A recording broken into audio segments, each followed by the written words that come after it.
This is the Londoner on RTE2XM. My name's Nessie, and today, well, we're taking a trip back. Last week, I spoke to Phil from Valoria's here on the show, and Phil was one-time member of Jessica Insane. Also, I played Polar and a fantastic track called South. And today, it's really, really weird and strange because you when you don't talk to people every day or you don't live in the same place as people, you kind of go separate ways, and through no fault of your own, you just don't keep up to date with what people are doing. Everybody has their own lives. But again, today it's fantastic to catch up with Niall Stynes. Niall, thank you so much for joining me on the Londoner. It's great to see you. How are you? I'm really, really good. Thank you very much, and thank you for having me. No worries at all. Listen, so you were one of the guys behind Gigsmart. I Yeah, mean, there was you, there was Thomas, and there was, and his name has just gone out of my head, sorry. Trevor. Yeah, So tell us a little bit about how Gigsmart came about. Gigsmart kind of came about. It was a Dublin-based co-op, but it went nationwide eventually. And the kind of ethos behind it was that at the time in Dublin, you had to pay money to play a show. So you would have to deal with a promoter who was renting the venue, and he might put five, sometimes even six bands on in one night, like over maybe 3 hours, and there'd be 30 minutes set for each band, including changeover time. So you really weren't getting a quality experience, and you were paying through the nose for it. And say six bands might be paying maybe 50 euros each, for example. That's 300 euros gone to the venue, and or they're going to the promoter, and the promoter would be renting the venue. He's paying maybe half that amount of money, and he's pocketing the rest of it. And on top of that, to add insult to injury, the way the system worked was you had to sell tickets for people coming to your show. And if you didn't sell X amount, you didn't get any money back. So the promoter pocketed that money as well. So I just remember being in a band and playing one of these shows for one of these promoters, and I'd say between, I think it was £64 back in the day, the pound. That's how long ago we're talking. So I think it was £64 for us to play the show, and then he worked it out in a way that he was saying to us, you have to sell maybe something like 18 tickets to break even. I think we sold, no one had a phone back in them days, so I think we sold like 16. We got 16 of our buddies to show up. So we're expecting to get the 16 ticket sales back, and he said, no, I told you, if you don't sell 18, you don't get any money back. I was like, I thought that just meant that we lost money, not that we didn't get anything back. So he pocketed that plus, the ticket money, and he was getting that from 6 or 7 different bands that were playing that night. And I just thought that was crazy. I was like, these promoters are making a killing, and they don't care about the quality of the music or the bands, or, they're calling themselves a promoter, but they're not a promoter. They're not promoting your band. They're not promoting the night. They're expecting you to promote the night. So we just decided, let's pool our resources. Let's come together, and we'll put 4 bands instead of it being 6, and everyone gets like a good set, a good 45, 50 minutes, and maybe 10 minutes changeover. And if someone had like a good drum kit, we'd say, you bring the drum kit, we've got a good amplifier, we'll bring that, and we're just kind of pooling the back line together and promoting it. We took the promotion of the night onto, it's the band's responsibility to do that. So we'd have all of the bands bringing a good crowd, and money was made, and it was split evenly amongst the bands, like always. The promoter, like as in Gigsmart, we took one share, as in basically, so say if there was 4 bands on, it was split 5 ways. So basically 20% for each of the bands and 20% for Gigsmart. And any nights where there was a loss, the bands didn't make any money, but it didn't cost them any money. That was always taken on the chin by Gigsmart. So we got a pretty good reputation around Dublin that we could deliver. We could bring crowds to shows, and people like the Temple Bar Music Centre, which is the Button Factory. They got in touch with us, and they were like, "Well, every time, so often we get cancellations. Like there might be like an international artist that's going to come and play a show, and for whatever reason they might cancel. How about you just take that night, and whatever you make was split 50-50?" So they were kind of letting us use their venue on the premise that we could bring a crowd. And most nights we did, like, so they were happy to have us. Just, they were like, look, we just wouldn't open if we didn't have this deal, like, so there'd be nobody at all coming, and we'd have to, our staff would have 4 nights work this week instead of 5, like, so they're like, you're doing us a favor and we're doing you a favor. It's very much a kind of a mutual reward kind of situation. So or symbiotic relationship even. And we started doing stuff like that all over the country. Like, we had residencies, like I said, in the Temple Music Centre, in the Forum in Waterford. We started doing nights in Spirit Store in Dundalk as well. And we did all ages shows in Waterford, Carlow, and not Kilkenny, actually. We ran shows with a guy called Andrew McGuinness, who is now the mayor of Kilkenny, ironically. Oh. So, yeah, like, a lot of people went up in the world. So, yeah, we did shows. Like, we had, we also made some good connections. Like, some people like would help us out and say, like, sorry, I'm kind of jumping the gun here, but later on we started releasing singles and EPs for band. Yeah. And we'd help them tour. So we'd say, like, you're going to put it out. You're just going to put Gigsmart's logo on your CD, and like, it's going to be like released through our label, which it was really just a label on paper. And we'd say, we're going to promote you. We're going to get you to play all ages shows and in-store shows and evening shows and all these kind of crazy things in the space of 1 week. So in 1 week, we were booking bands like, upwards of 20 shows, like doing sometimes we were doing 3 a day. And, by the end of the week, they would have a chart position. So, these guys that, had never even released a CD, or, some of them haven't even played outside of Dublin. And all of a sudden they're in the top 20, charts in Ireland, like, so it's a really exciting time. It's yeah, it was really, really exciting. And there was, I don't think the community thing can ever be underestimated where Gigsmart came into play. Because I remember at the time, like, there was bands that I wouldn't have known, or there was, acts in different parts of the country that you wouldn't see every night.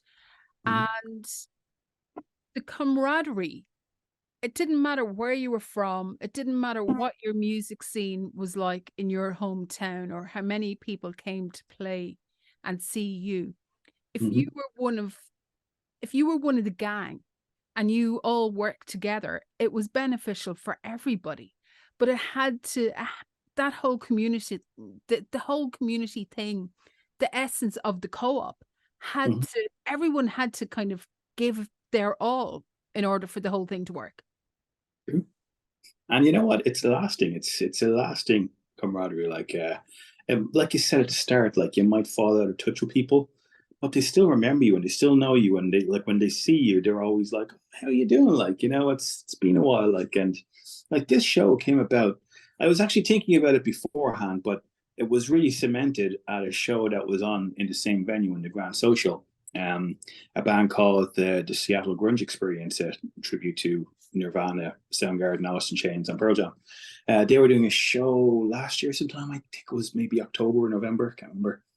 But I went to see it. Like, it was date night. I brought my new lady with me, and I bumped into. I must have met about 20 people that night that I knew from back in the Gigsmart days, and they were all like, "Oh, how are you doing?" "Oh, it's been 10 years or 15 years, whatever it's been, like, And my day was like, how do you know all these people? Like, she just couldn't believe that, like, just out one night, and I bump into 20 or possibly more people that I just happened to know many, many years ago, like, So I'm just like, yeah, it's not uncommon. It's like, when music is your thing and you go to a show, it's not uncommon to meet a lot of people that you knew once upon a time.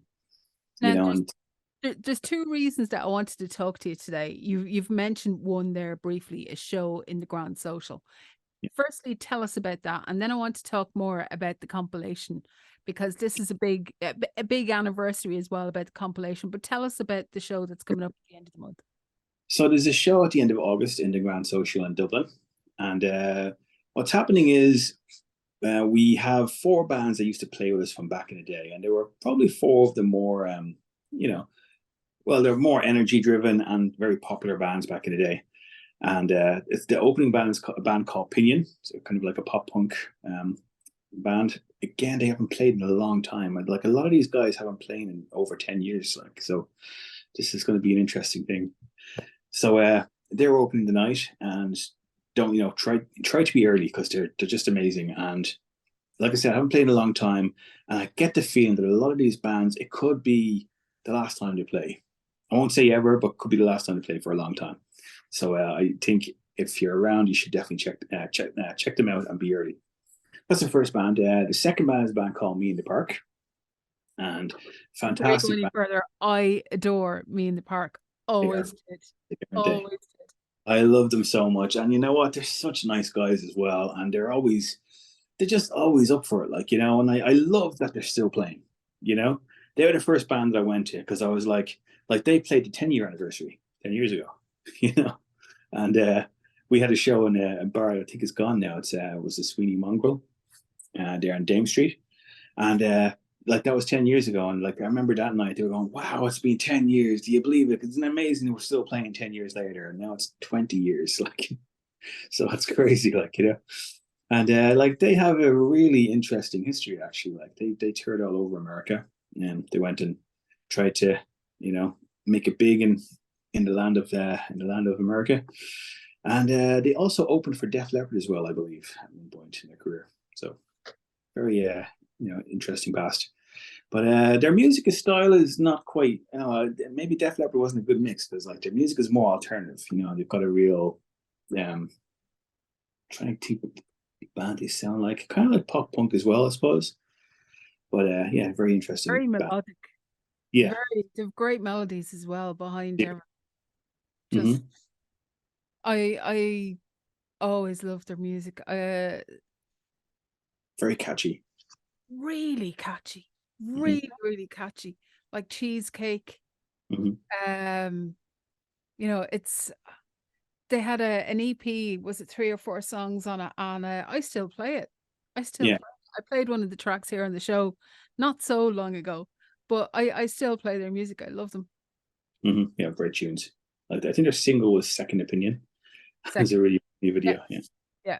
Yeah, Yeah. they dressed up in Camden Street in like overgrown like duck costumes and stuff like that.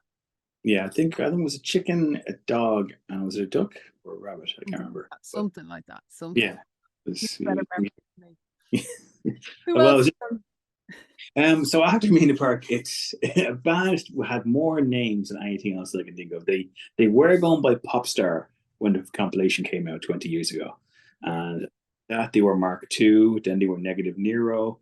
Then they were Together. Well, I think at the moment they're called Together Animals, but they said for one night only we're going to go back to being called Popstar, and our set is going to be a Popstar set. So they're the kind of band that changed their songs when they change a band name. They're like, well, we don't really play those songs anymore. These are our new songs, so we're going to change our. I'm like, that just means you're putting out a new album, lads. You don't need to change the name of the band, But But they're that's still good. playing music. Yeah, they still jam every week. That's again like Me in the Park. I love this about these guys because some people play golf, some people play guitars, and they love just going to an empty room and making noise with their buddies, and that's quite nice.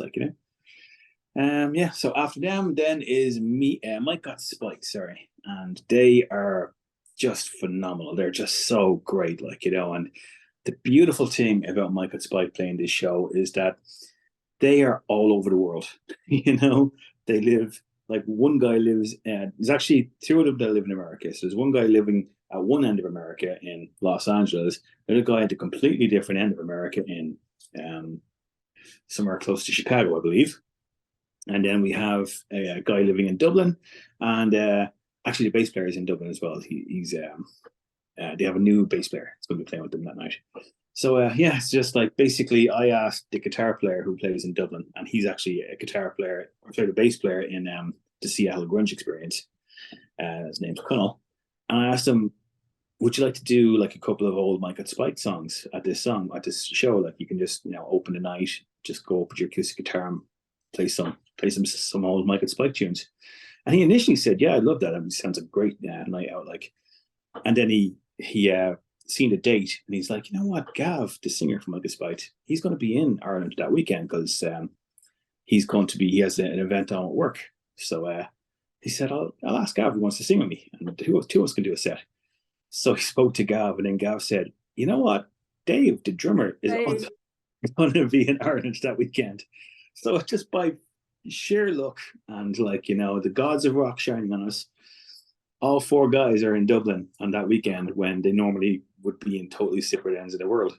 Well, I think I've had the lads on the show. I'm trying to think when the last time I spoke to them. I know I definitely had Dave when this show was before I think it could have been even before it was on 2XM.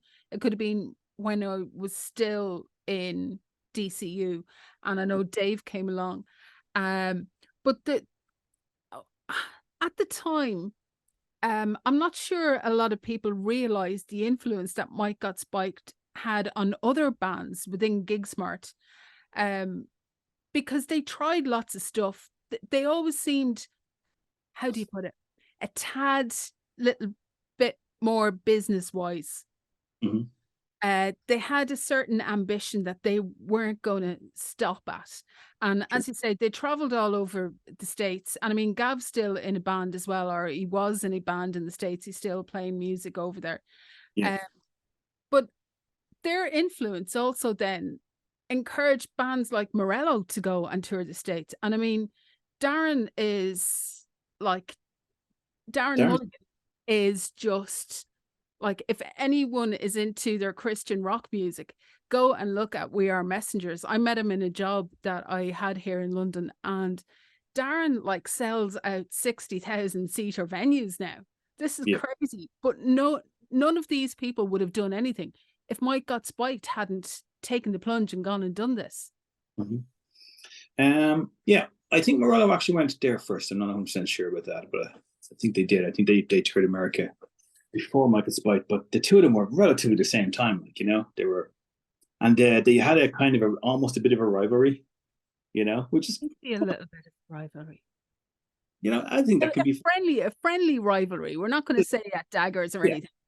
No, it wasn't dagger. It was more of a, I remember putting them together on a tour when they came back.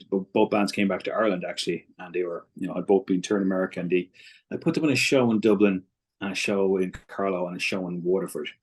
And I just remember Gav saying, we feel like we're forced to play better when we're playing with Morello, because they just have this amazing energy about them. Like, they have this, like, they're just on a different level. Like, they're so professional.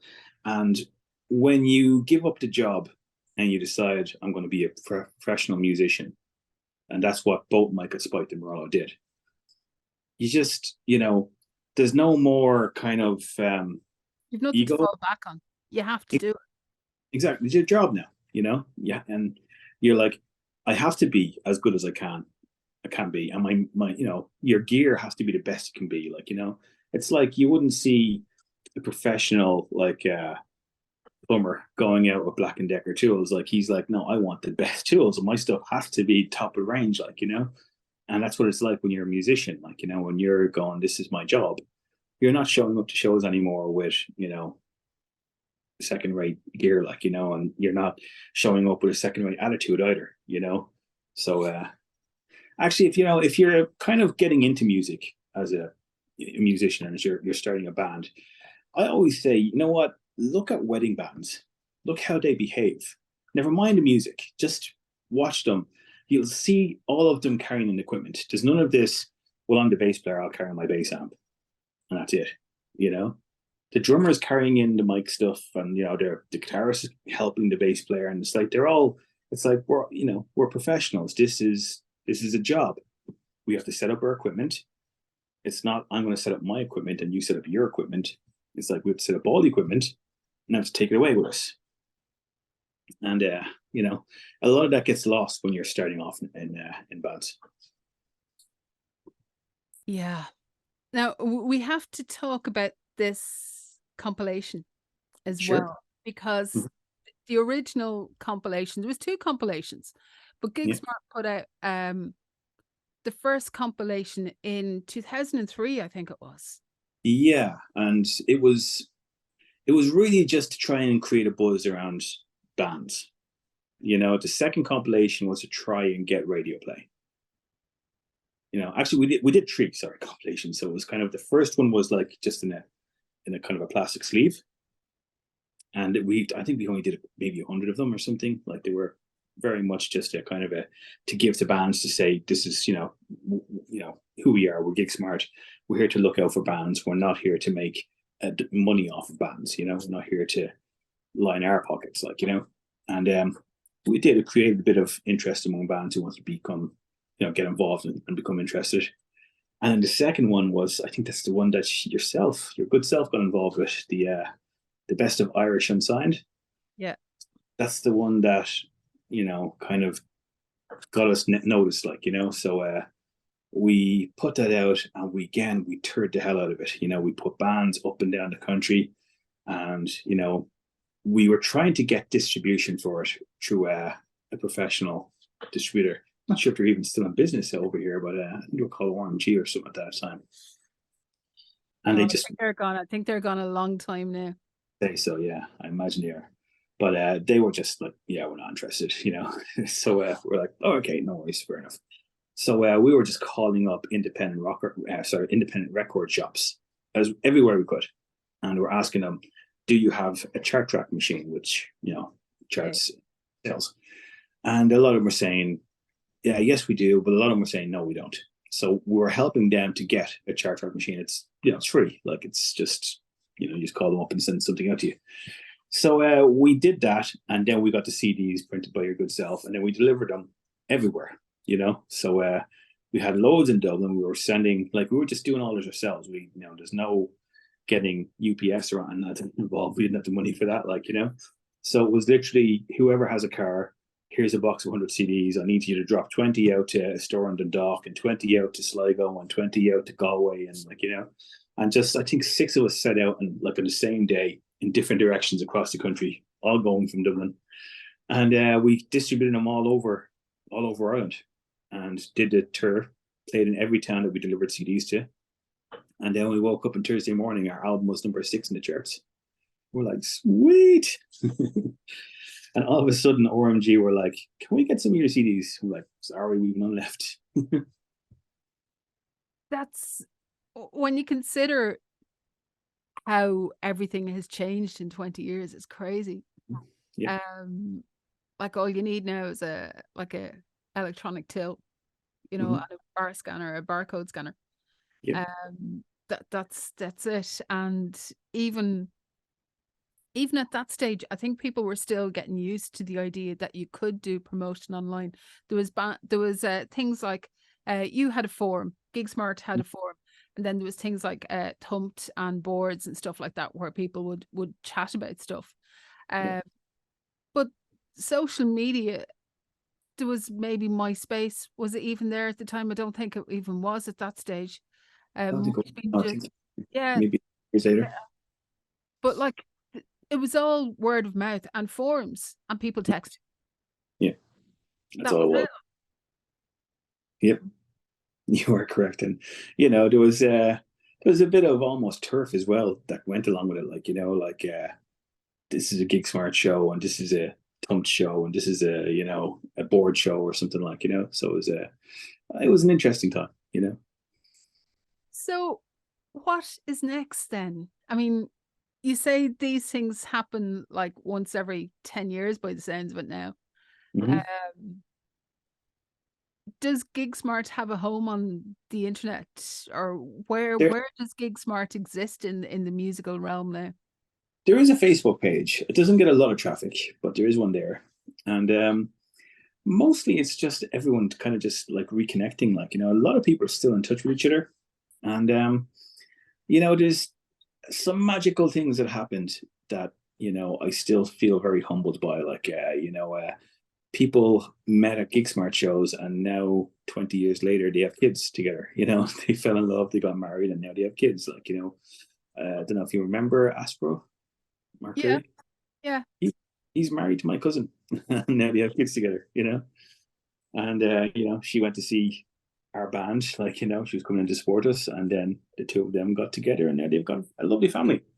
And Gav from Micah Spite met his wife at a Micah Spite show in America. So just all these lovely things that just happened through music, and for anyone that thinks music is just it's a hobby, it's an aspirational thing, it's generally just it's not a valuable thing, well, in a lot of ways it's the most valuable thing. And I hate referring to it all the time because like COVID, Mm-hmm. I mean, it's still around, but the lockdowns and stuff like that, Mm-hmm. hopefully we never have to experience that kind of thing again. But that's what kept everyone going through Yeah, COVID, music that's and it. arts. And if we don't look after the artists and the musicians and the talented people that are around us, we don't Mm-hmm. look after those people, why are they going to bother? Or what, we have to show them that that we do appreciate them. True. And when that did happen and the people were performing from their balconies for their neighbors and stuff, they were out there with their guitars and their whatever it was they had, their saxophones and their keyboards or their pianos or whatever it was. And it was all live, and they were all singing the old classics as well. That's the thing I remembered. They were all singing instrumentals from many, many years ago. And I was kind of thinking to myself, you couldn't really do this with a lot of the music these days. That's overly produced and a bit repetitious. How would you do that from a balcony? In an acoustic performance? What's that guy's name? I subscribe to him on YouTube. He dissects music and stuff like that. Rick something or other. I can't remember his name. He's a music producer and stuff. But he did a video recently about all the good songs that were around at the moment, or what was in the American top 20 at the time. And the only proper song really was Flowers by Miley Cyrus. Everything else was just like a drum beat with like the 10-second hook or the 12-second hook that gets people on TikTok. But Yeah. Miley Cyrus was basically the only song that was in there in the entire thing, which is crazy. Yeah. Location here, the sun's in my eye. Well, So yeah. So we're going to finish up now, but just before we go, I want you to tell people again about when the gig is on, where they can get tickets, and where we can find Gigsmart. Gigsmart is on Facebook. So there's a Gigsmart Ireland page on that, and you can get tickets on a website called eventbrite.com. So 25th of August in the Grand Social. So just look up that date, Grand Social on Eventbrite, and you'll find the show. We kept the tickets intentionally. We kept the tickets at a very reasonable €5 because that's how much they were 20 years ago. I know we're probably all used to paying €20 and more for concert tickets these days, but we decided no, we want as many people to come as possible. We don't want anyone to be put off by the price. So it's all about just getting people to the show and reconnecting with your life 20 years ago and your friends. And Niall, if there's people online or on the radio that see you and go, I remember that fella, he's the guy who organized the stuff, where can they get in touch with you? Are you online? Do you have a Facebook or Instagram, or where are you? I do have a Facebook. I don't have Instagram. I'm not the best for social media. I'm more of a meet up in person kind of guy. So yeah, I'm on Facebook and catch me there. That's probably about it. I have a YouTube channel, I suppose, but it's more about traveling. I did a lot of traveling over the last 6 years. Oh, interesting. So what's your YouTube channel? It's Niall and Thailand. So I lived in Thailand for 6 years. Actually, I lived in Thailand for 3 years, and I lived in Vietnam for a while as well. Oh, yeah. Now we have other aspects to our conversation. So tell us, when did you move and why did you move, and what were the best things you liked about living outside Ireland? I was really depressed. I was suffering from a bit of depression because I lost, my job, and times were really hard. I was really struggling. And then times got a little bit better, but I was paying a fortune for rent. And I was like, you know what? I'm working from home most days. Like, I just work on my spare bedroom. Like I turned it into an office. I was like, I could be doing this job anywhere. So I moved, packed up. I was in the Philippines for a little while. I traveled as well to Vietnam, and I was in Laos and just all kinds of crazy different places. And the place I liked the most was Thailand. It's more um, developed, I suppose, but it still has that, cultural Southeast or yeah, like East Asian culture to it, So it's also got a ridiculously low cost of living. Like Chiang Mai is so cheap.